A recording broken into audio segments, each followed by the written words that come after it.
گمراہیاں ببانگ دہل کالموں کے اندر لکھی جاتی ہیں، وہ شیطانی گمراہیوں کے کام باقاعدہ بیان کیے جاتے ہیں۔ مثلا میں اس کی مثال دیتا ہوں، مثلا یہ بات کہ جی ایمان تو اصل میں الگ سے کوئی چیز نہیں ہے، بس انسان کو اچھے عمل کرتا ہے تو وہ پھر مسلمان ہے، وہ چاہے یہودی ہو، چاہے ہندو ہو، چاہے سکھ ہو، چاہے مجوسی ہو۔ ایک گمراہی یہ دی جا رہی ہے۔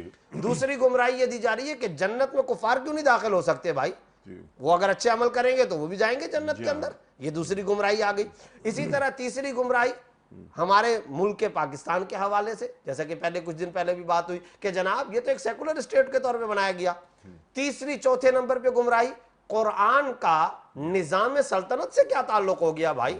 حدیث کا نظام ریاست سے کیا تعلق ہو گیا؟ یہ تو تسبیح کی چیز ہے، یہ تو صرف اور صرف ذکر کی چیز ہے۔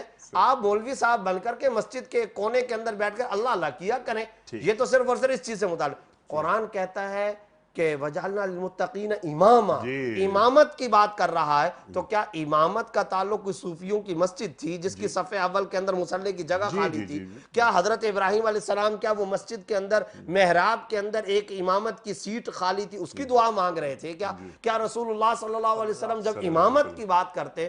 کیسی بات، کیسا دھوکہ!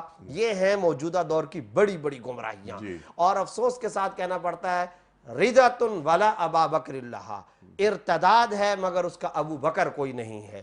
یہ بہت بڑا چیلنج ہے انیق صاحب اس وقت امت مسلمہ کا، اور عالم اسلام کے داعیان کو، مبلغین قرآن کو، شریعت کے محافظوں کو اور شریعت کے نگہبانوں کو ان بڑی گمراہیوں پر کام کرنے کی ضرورت ہے۔